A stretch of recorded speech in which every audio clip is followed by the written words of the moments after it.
Social media पर जब बहुत से लोग अपने द्वारा जीते गए अल्फा एयर ड्रॉप्स को साझा करने लगे तो लोग अल्फा पॉइंट्स कमाने में जुट गए। लेकिन हाल के दिनों में मैं इस तरह की टिप्पणी बहुत ज्यादा देख रहा हूँ। सर, जब हम पॉइंट्स कमाने की कोशिश करते हैं तो वॉल्यूम दिखता है लेकिन पॉइंट्स नहीं मिलते। ये पहली समस्या है। एक और समस्या ये है कि मैं वॉल्यूम बढ़ा रहा हूँ, इसके बदले में अल्फा पॉइंट्स मिल रहे हैं लेकिन मेरा कुल बाइनेंस अल्फा पॉइंट्स नहीं बढ़ रहा है।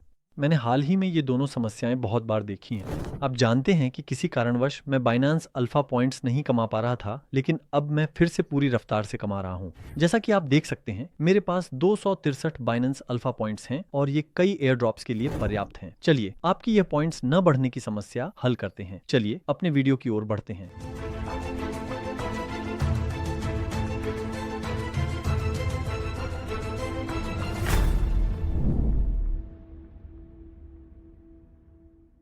दोस्तों, कमेंट्स में हमारी एक वेबसाइट है, आप देख सकते हैं। जब आप उस पर क्लिक करते हैं तो बाइनेंस अल्फा सेक्शन आता है। आप इस पर क्लिक करते हैं दोस्तों और यहाँ आपको एयर ड्रॉप्स दिखाई देते हैं। जैसा कि आप देख सकते हैं, ये लगातार अलग अलग डॉलर अमाउंट कमा कर देता है और कुल मिलाकर लगभग $4000 कमा चुका है। इन्हें पाना मुश्किल है, लेकिन कभी कभी आप हफ्ते में 1 या 2 ले सकते हैं, जो मुझे अच्छा लगता है। आपको किस चीज की जरूरत है? आपको एक बाइनेंस सदस्यता की आवश्यकता है। अगर आपके पास बाइनेंस की सदस्यता नहीं है तो वीडियो के डिस्क्रिप्शन में हमारा रेफरल लिंक है, जिससे आप छूट के साथ बाइनेंस पर सदस्यता ले सकते हैं या स्क्रीन पर दिख रहे QR कोड को स्कैन कर सकते हैं।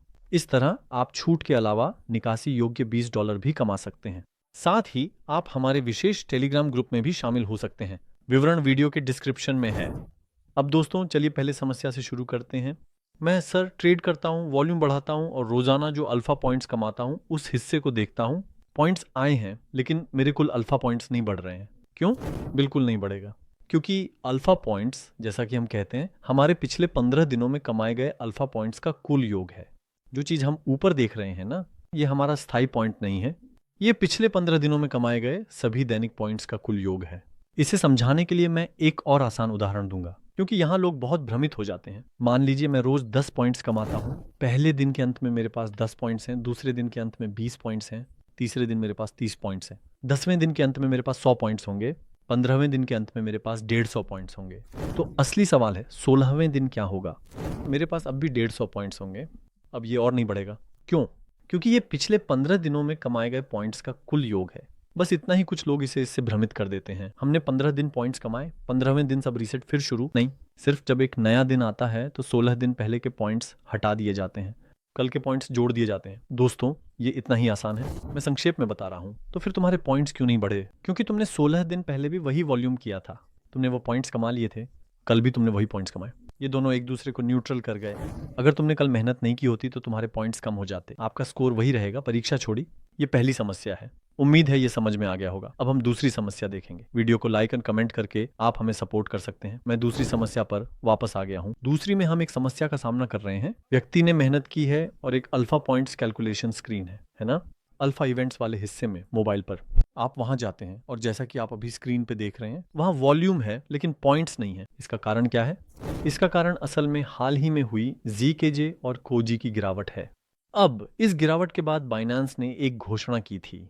उसने कहा कि अब अगर दोनों तरफ अल्फा पॉइंट्स हैं, यानी अगर आप उदाहरण के लिए कोजी से ZKJ में स्वैप कर रहे हैं तो आपको पॉइंट्स नहीं मिलेंगे। इसका कारण क्या है? इसका कारण यह है कि उन्होंने लिक्विडिटी पूल्स में और स्वैप करते समय जोखिमों को रोकने की कोशिश की। जैसे कि अभी आप स्क्रीन पर देख रहे हैं, अगर मैं अपनी राशि को USDT से ABE में बदल रहा हूं तो मुझे पॉइंट्स मिलते हैं। लेकिन स्क्रीन पर दिखाए अनुसार अगर मैं ZKJ से कोजी में स्वैप कर रहा हूं तो पॉइंट्स नहीं मिलते।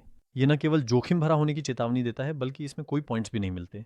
इसीलिए विश्वसनीयता के लिए भी मैं फिर से उदाहरण दे रहा हूं। आप ABE टोकन और BNB पेयर के बीच स्वैप कर सकते हैं दोस्तों, लेकिन इसमें जोखिम मौजूद है, क्योंकि आप अल्फा को एक रत्न के रूप में सोच सकते हैं। जोखिम का मतलब अल्फा बराबर है जोखिम के, इसीलिए इनाम है और इसी वजह से जोखिम भी है। अल्फा टोकन में पॉइंट्स कमाते समय आप कुशलता से कैसे कमा सकते हैं और खुद को जोखिमों से बचा सकते हैं, हम इसके बारे में एक वीडियो तैयार कर रहे हैं। वह जल्द ही चैनल पर आपके साथ होगा। उस वीडियो को मिस न करने के लिए चैनल को सब्सक्राइब करें और नोटिफिकेशन चालू करना न भूलें। आशा है कि हमारा यह वीडियो भी पर्याप्त रूप से समझ में आया होगा। मेरा आपसे अनुरोध है कि अगर आपके मन में कोई सवाल है तो उसे कमेंट में पूछें। हम इन कमेंट्स का एक एक करके जवाब देंगे। अगले वीडियो में फिर मिलेंगे। अलविदा।